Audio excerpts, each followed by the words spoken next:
And I call the Shadow Secretary of State for Health, Victoria Atkins. Well, Madam Deputy Speaker, it's always nice to see the right honourable gentleman, but I was expecting to see the actual Secretary of State responding to this question. But perhaps, Madam Deputy Speaker, he's at a business meeting with health firms.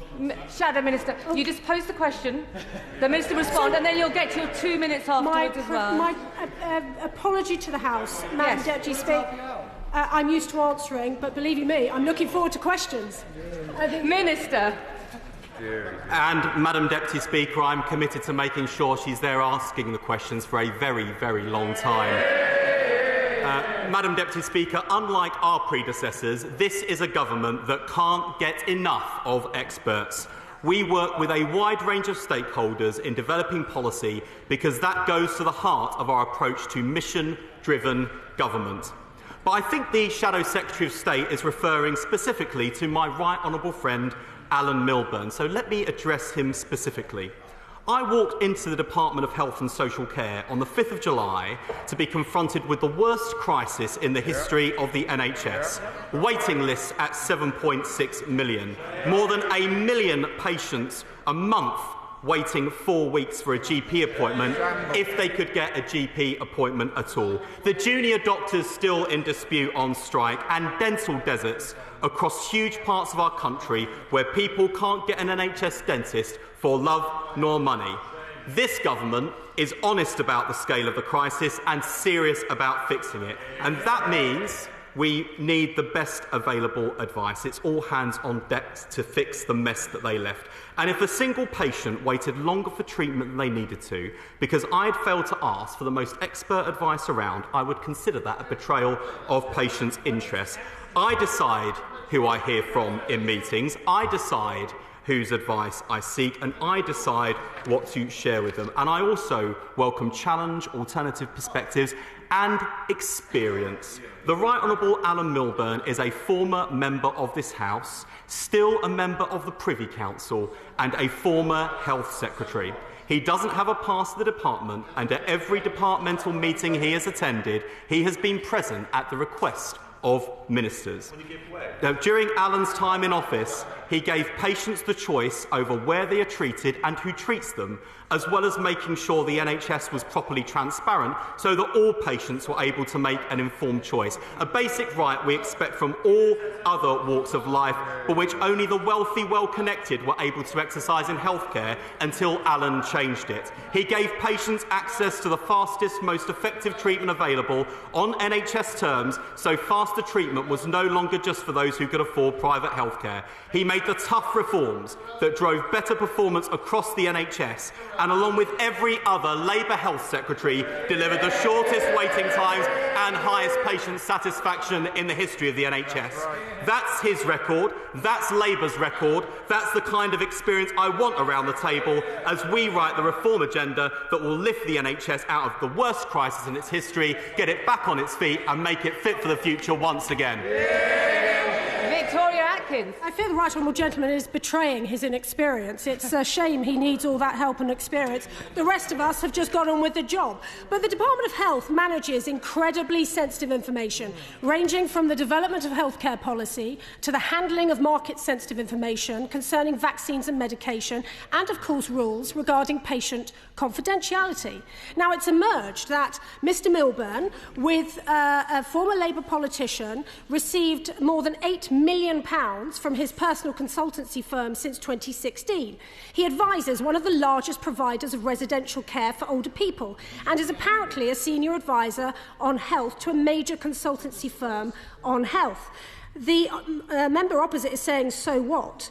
Given the risks of conflict of interest, and that is the point of this UQ, not the right honourable gentleman's inexperience, given the risks of conflicts of interest, has Mr Milburn declared his business interests to the department, and can the right honourable gentleman reassure the House on how these conflicts are being managed?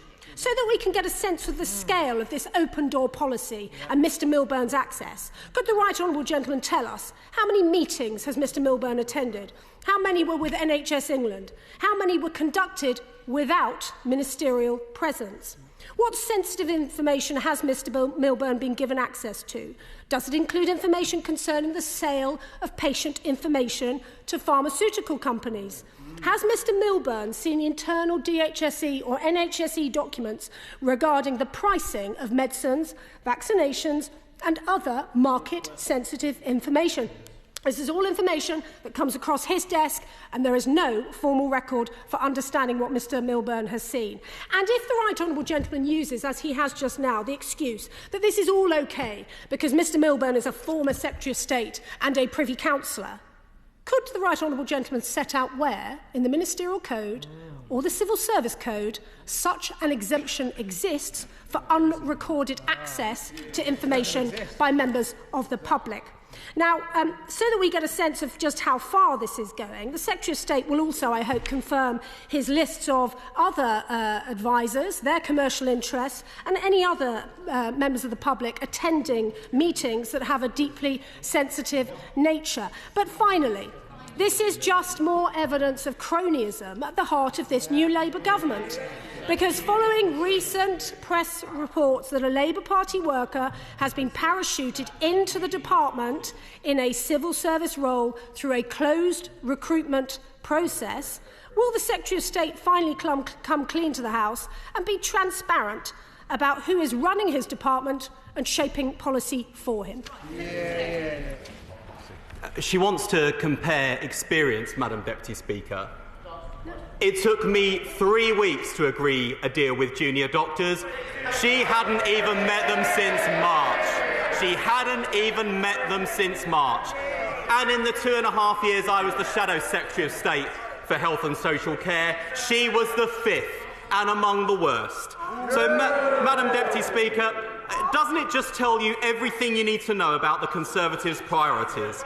She doesn't ask me what we're doing to cut waiting lists. She doesn't ask about the action we took to end strikes. She doesn't ask about the action that's been taken to hire 1,000 GPs who she left to graduate into unemployment. She's not asked me about the news on the front page of the Daily Telegraph that on their watch, 50 years of health progress is in decline, and funnily enough, nothing on the news from the Observer this weekend that the NHS was hit harder than any other health service by the pandemic because it was uniquely exposed by a decade of Conservative neglect. And having broken the NHS, all they're interested in now is trying to tie this government's hands behind our backs to stop us cleaning up their mess. What she is implying in this question is that as Health Secretary, she never sought the advice of people who didn't work in her department, which would explain quite a lot, actually.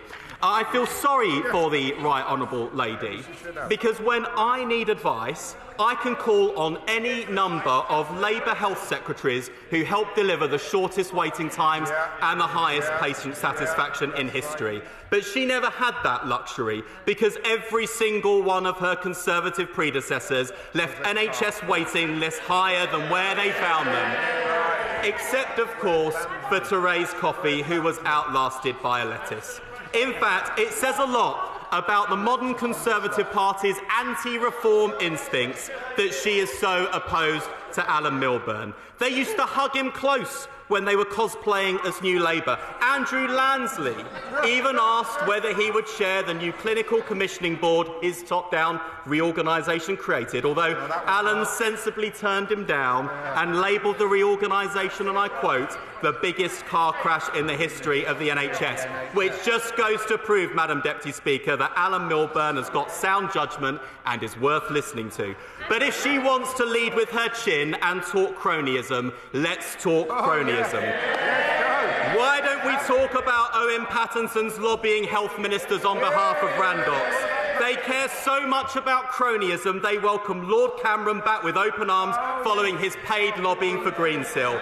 And for reasons of ongoing court cases, let's not even get into Baroness Mone and the £200 million contract for PPE. Where was she during those sorry episodes, cheering that government on and presiding over a record of abysmal failure that's put them on that side of the chamber? Not only is this government having to rebuild the public services they broke and rebuild the public finances they raided. We're also having to rebuild the trust in politics that they destroyed.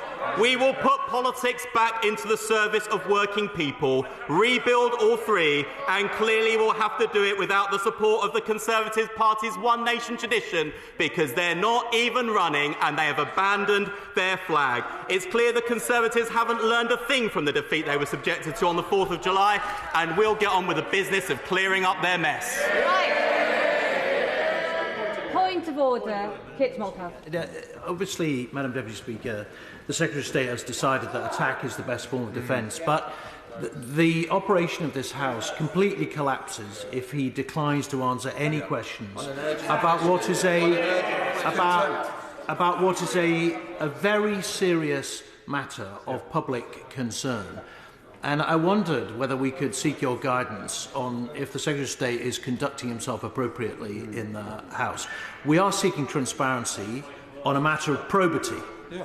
And I think he has a duty to answer the House, not least under the Ministerial Code. Point of order. The UQ, the question has just started, so there's ample opportunity to continue to hold the Secretary of State to account. No doubt the Secretary of State believes that his answers are responding to the UQ, but we have some time to go.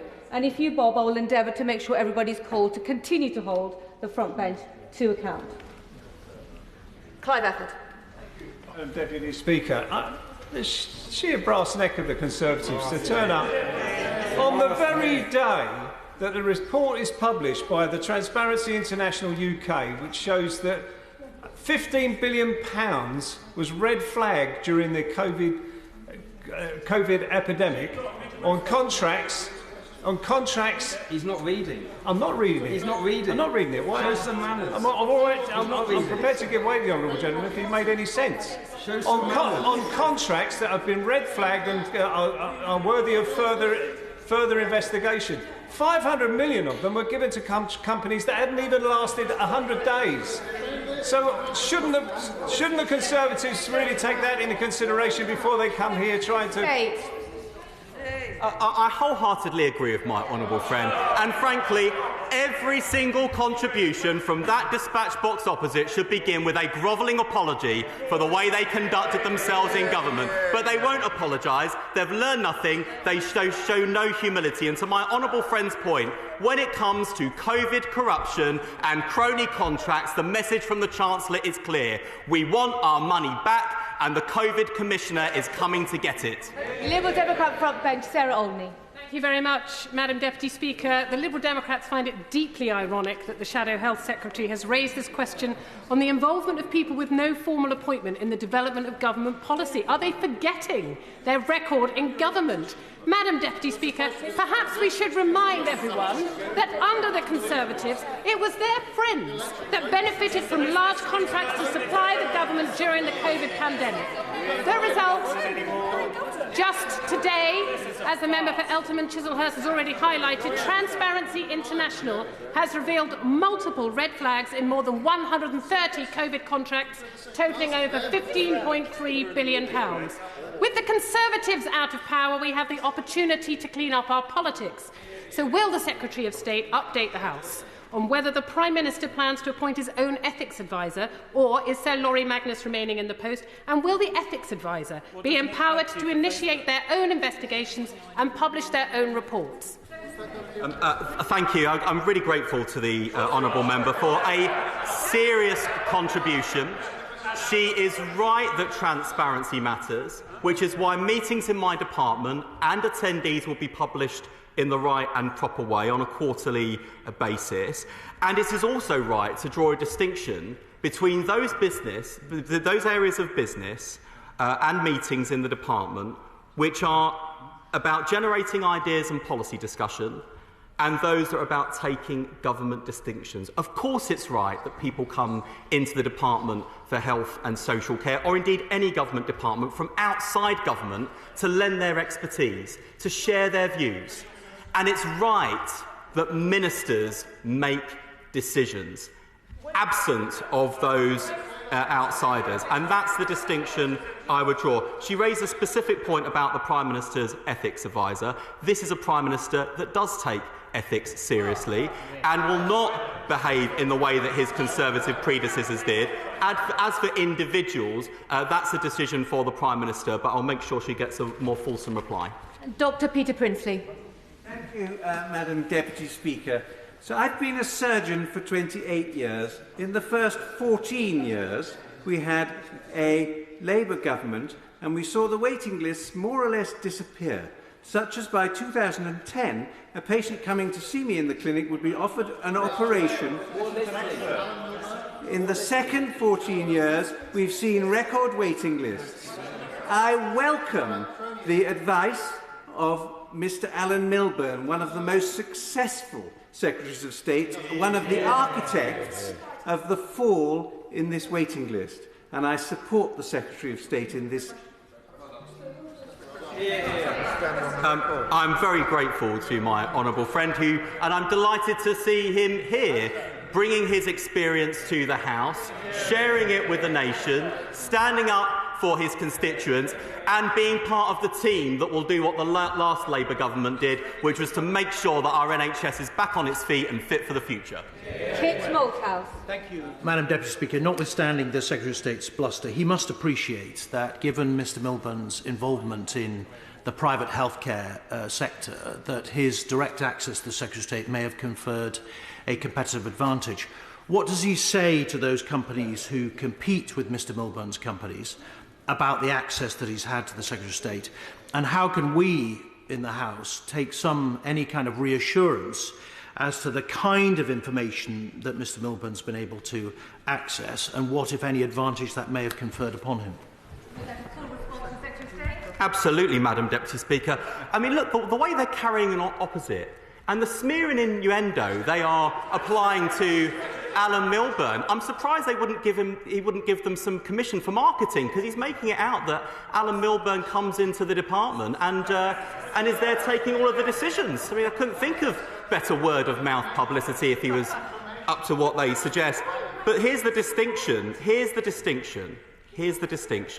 There is a clear distinction between inviting people into the department with a wide range of experience and perspectives to have policy debates and to generate ideas, and a difference between meetings that are about transacting government business. I can assure the right honourable gentleman and the House that nothing commercially sensitive has been shared with Alan Milburn, and I am genuinely astonished that members opposite think it is inappropriate for a Secretary of State for Health and Social Care to seek views, input and advice from their predecessors. In fact, I wonder how one of my Conservative predecessors, who's coming in to see me soon, is going to feel about their objections. Jonathan Brash. Thank you, Madam Deputy Speaker. In October 2023, when I phoned my NHS dentist to get an appointment for my children, the next available appointment was June 2024. And when June 2024 rolled around, they cancelled the appointment, and the next available appointment is April 2025. Given the disgraceful inheritance that my Secretary of State has inherited, does he think the party opposite should spend a little bit of time more reflecting on their record and less time asking pointless questions? I wholeheartedly agree with my honourable friend, the member for Hartlepool, who, let the record reflect, when he was raising, just now, the crisis in NHS dentistry that's leaving people in Hartlepool without access to NHS dentistry, members opposite were shouting, "What about Alan Milburn?" That says everything about their priorities. It says everything about their lack of remorse and contrition, and it says everything about why they should stay in opposition for a very long time while we sort out the state of NHS dentistry in Hartlepool and right across the country. Sir Bernard Jenkins. Thank you, Madam Deputy Speaker. How legitimate is it for the House of Commons to ask about how external people come into departments and how their potential conflicts of interest are identified and managed? And can you just set out, in cases like Alan Milburn or a Conservative Secretary of State, how does the department identify and manage conflicts of interest? Secretary of State. It is entirely legitimate to ask questions, of course, I should say. It is also entirely legitimate. It is also entirely legitimate for government departments to invite people in with a wide range of experience and insight to advise government departments on policy debates and discussions. It happens all the time. Where do we draw the line? Do we have to send compliance forms to Cancer Research UK before they come in to talk about how we tackle cancer? Do we have to invite in? Do we have to send declarations of interest forms to patients who want to come and discuss awful cases that they have to experience? Look, I find this pantomime frankly astonishing. I'm surprised indeed that the Shadow Secretary of State for Health and Social Care thought this was such a priority that she would raise this on the floor of the House rather than NHS waiting lists, rather than ambulance response times, rather than GP access, the state of social care. It's clear that they're in opposition, but they haven't learned why. Anna Dixon. Thank you, Madam Deputy Speaker. And I'd just like to congratulate the Right Honourable gentleman for having taken advice from his predecessors. As someone who worked as a senior civil servant in the Department of Health and Social Care under Alan Milburn, I would like to echo his comments about what a fantastic Secretary of State he was and speak to his record in that position. I have also had the opportunity to work as a civil servant for the coalition government. I would wonder whether the Secretary of State will also be seeking advice from Andy Burnham, who, as a Secretary of State when Labour last left office, left the record low waiting times and high public satisfaction. Thank you. My honourable friend is absolutely right. And of course, how fortunate we are to be able to turn to every living former Labour Health Secretary, from Alan Milburn to Andy Burnham, and in every single one of those cases be able to draw on people whose record of delivery led to the shortest waiting times and the highest patient satisfaction in history. I can confirm to my honourable friend that both in opposition and in government, I have been talking to the Mayor of Greater Manchester. He's doing some brilliant work on prevention, and I'm really, really looking forward to working with all of our metro mayors to tackle health inequalities across the country and to improve the integration of health and care services across the land. HoC. Thank you, Madam Deputy Speaker. I know it's a novelty for the Secretary of State to actually answer a question in this UQ, so I wonder if he would do the House a favour by answering this very simple question with a yes or no, maybe. The Secretary of State said that no pass was given to Alan Milburn, so can he guarantee that no confidential documents were accessed, were left his department, which could have been used for commercial purposes? And will he take responsibility for if any documents or data that was discussed at those ministerial meetings with Alan Milburn leave the department? Yes or no? Yes. Sean Davies. Mr. Speaker, fixing and getting our NHS back on its feet should be a national mission, and everybody should be able to play their part in that national mission. Can the Secretary of State confirm whether any former Conservative ministers have put themselves forward to try and fix the mess that the party opposite created over the last 14 years?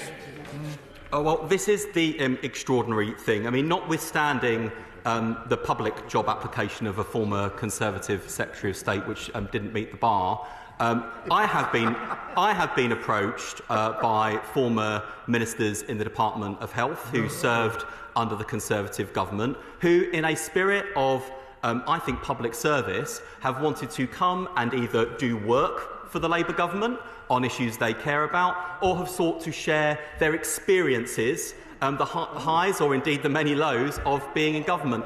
That is a totally legitimate thing to do. And I suspect if I did a ring round of all of my Labour predecessors, I would find that the Conservative government, when they were in, tried desperately hard to get them to come and do work for them, because, as I say, the challenge for Conservative health secretaries is they didn't have any successful Conservative predecessors to turn to. Paul Kohler. I share the Secretary of State's frustration and understanding of the brass neck of the Tories on this point, and I do not doubt the expertise of Alan Milburn, but legitimate questions have been asked over conflict of interest. And what safeguards can he say are being imposed or being considered to address the appearance of conflict of interest?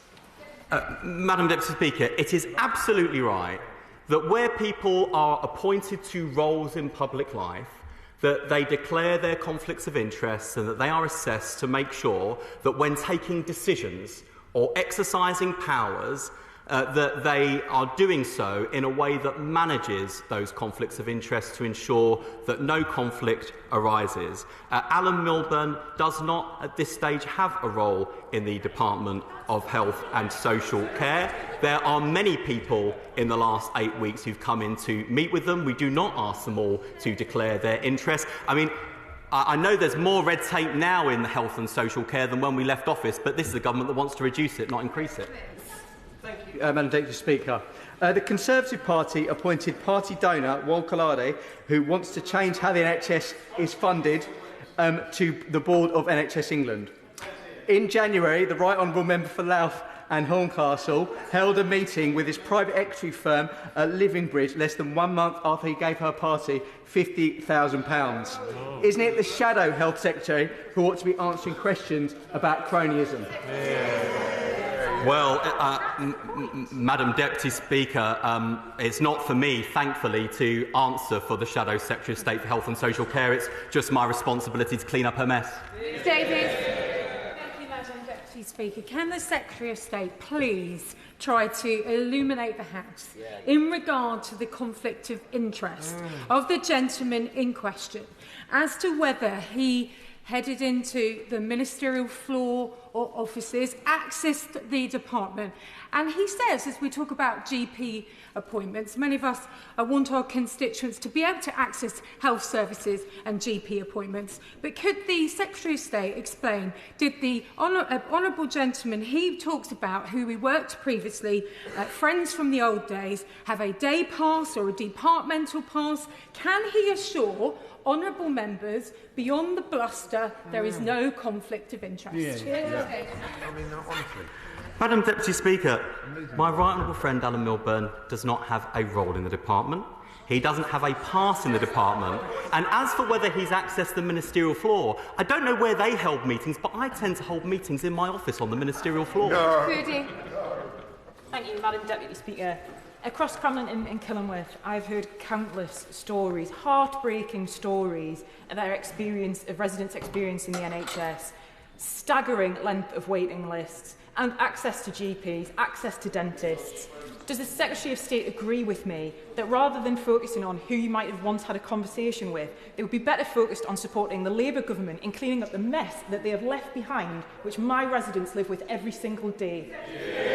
My honourable friend is absolutely right, and it's because of the way in which she champions her constituency and her community that she was sent here to stand up for their interests. And I think it will not be lost on them or anyone else in the country that this afternoon, with our National Health Service in the state that it's in, and with the appalling headlines we've been reading in recent days, they have got absolutely nothing to say about the responsibility they bear for the crisis or what they would do to fix it.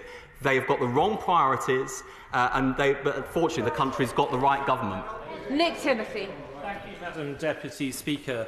How many meetings has Alan Milburn had in the department? Will the Secretary of State place a list of all those meetings in the House Library? And knowing that the former Secretary of State has extensive financial interests in healthcare, did the Secretary of State ask him to declare those interests and publish them?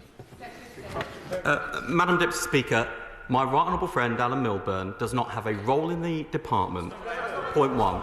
Secondly, of course, we will publish in the usual routine way that we do details of meetings held in the department and who attended them. I would gently suggest if he's not made his way there already, there are plenty more interesting things to read in the House of Commons library. Sam Rushworth. Thank you, Madam Deputy Speaker. I think the members opposite may be making the mistake of judging this government by their standards. And absolutely. I'd like to ask the Secretary of State, after my constituents and many others have suffered from the economic disaster that was caused in part by dodgy COVID contracts and VIP fast lanes, what this government will do differently. I'm delighted to see my honourable friend here representing Bishop Auckland, and I think the people of his constituency will be struck by the fact that this afternoon the Conservative Party chose to create a mountain out of a molehill about a former health secretary coming in to lend his advice and experience to a Labour government. On COVID corruption, he is absolutely right to be angry, as indeed the country is. That's why my right honourable friend, the Chancellor of the Exchequer, has been very clear when it comes to cronyism and corruption in COVID contracts. The message is clear. We want our money back, and the COVID Corruption Commissioner is coming to get it. The Right Honourable Graham Stewart. Thank you, Madam Deputy Speaker. There is just one standard, and it applies to whichever party is in power, and that should be respected. And this whataboutery about what may have gone under a Conservative government, anybody who's done something wrong should be pursued. Anyone who's in authority should be accountable. It is the failure of accountability, a failure of recognition by the Right Honourable Gentleman, which I think lets down the House today. So can he confirm to the House that Alan Milburn did not have access to official sensitive papers? Because anyone else who comes to visit a minister, and they may come in all the time, but they don't. They sit on the other side of the table, and the official sensitive documents are on this side. Can he confirm that he didn't have access in a way that no other visitor would? Madam Deputy Speaker, I can confirm, I just have to make sure I get this absolutely right, that in the meetings that I asked my right honourable friend to attend, I tended to think I saw him on the other side of the table in the corner. I can't guarantee he sat at that point in every single one of the meetings, Madam Deputy Speaker, but he certainly wasn't sat next to me. In terms of papers for the meetings that he attended, which were discussion papers about the challenges facing health and social care, not government decision papers, not recommendations for ministers. There is a distinction between those two things. I decide who attends meetings in the department, and when it comes to wide-ranging policy discussions, I decide what reading material people receive. Andrew Lewin. Thank you, Madam Deputy Speaker. The party opposite famously said they'd had enough of experts, and look at where that got us, the longest NHS waiting list in history. I am pleased that my right honourable friend rejects that approach emphatically, and in the spirit of listening to professionals who are trying to make a difference, can I ask him and his team to consider coming to visit Hertfordshire, where the Community Trust is working on a hospital at home scheme, which is making a huge difference to patients at the end of their life who need to be supported, cared and monitored, and this is an important part of easing the burden that we are left with on our NHS. I'd be delighted for either myself or one of my ministerial colleagues to take him up on that offer. And what a refreshing change from so many of the contributions that we've had this afternoon, Madam Deputy Speaker, from the other side of the House. Of course, we want to learn from people with experience and expertise of getting it right on the NHS and social care. Many of those people are outside government. Many of them have valuable experience in other parts of the public sector, in our public services, in the voluntary sector, in the private sector, or indeed experience as patients or users or carers in our health and social care service. Our message as a government is clear. When it comes to fixing the crisis in health and social care created by the Conservatives, we can't get enough of experts, and we are looking forward to mobilising the country in pursuit of our mission so that we can deliver an NHS that our country can once again be proud of. Gregory Stafford. Thank you, Madam Deputy Speaker. Given the potential for commercial advantage to Alan Milburn, will he publish all of the papers that Alan Milburn was able to read? And if, as he seems to say, that he was giving them on Privy Council terms, will he at least give them to any Privy Councillor who wants them? Given the state of the opposition, I bet they'd love to see what policy discussion papers we're putting forward in the Department of Health and Social Care. He's quite right. Papers have been shared with my right honourable friend on Privy Council terms. They will be able to, in time, judge the fruits of the Labour in terms of my decisions, the decisions of this government, when it comes to fixing the mess that they created. Matt Hermain. Thank you, Madam Deputy Speaker. I welcome the Secretary of State's decision to seek wisdom from experts across the health and care system in order to be able to build a better NHS. And can I ask him, is he aware of the virtual hospital system that has been used at West Hertfordshire Teaching Hospital's Watford site, developed during COVID as an ability to be able to treat more people in a better setting? I'm grateful to my honourable friend for his intervention. Look, we know the NHS is broken. We know it's going through the worst crisis in history, and we will shortly be hearing from the noble Lord Darcy in terms of the outcome of his investigation into the true state of our National Health Service. But against that bleak backdrop of political failure, are stories across the country of triumph against the odds, of some outstanding public servants doing extraordinary things, showing what the future of our health and care services could look like with a government on their side. I'm pleased that that government is here. It is this Labour government, and I'd be delighted to hear more about my honourable friend's constituency. Shannon. Thank you, Madam Deputy Speaker. Can I wish the Secretary of State all the best in the new role that he holds, and wish him well in the job and in the task he's taken on board. With great respect to my honourable colleagues to my right-hand side, the downfall of the Tory government has been due in part because people did not trust the background politics behind closed doors. So I want government to succeed, and indeed most people in this House want this government to succeed. They need to see so much needed stability and direction. But this can only happen, Secretary of State, with openness and transparency and the desire to put nation before party. So how can the Secretary of State, very, very respectfully, constructively, how can the Secretary of State assure us that this government will do things differently and policy will be proposed by those who's with know-how and passed with scrutiny in this place and not simply due to pressure from lobbying groups? Thank you. I strongly agree with what the honourable member has said, and can I also say that in the short time I've been in post, I've been delighted to have virtual meetings with both the current Minister for Health in Northern Ireland and their predecessor too is obviously over there. and I'm delighted to see him in his place too. Look, ministerial meetings attended by third parties are declared in our quarterly transparency publication. People will want to lobby and influence government all the time, lobby members of Parliament all of the time. We regularly receive correspondence as members of Parliament, let alone the deluge of advice that we receive in government too. The important thing is that when ministers are taking decisions, that they do so on the basis of the best possible advice available, that they weigh up carefully the evidence and the arguments in a fair and proper way, and that while advisers may advise, ultimately it is ministers that decide.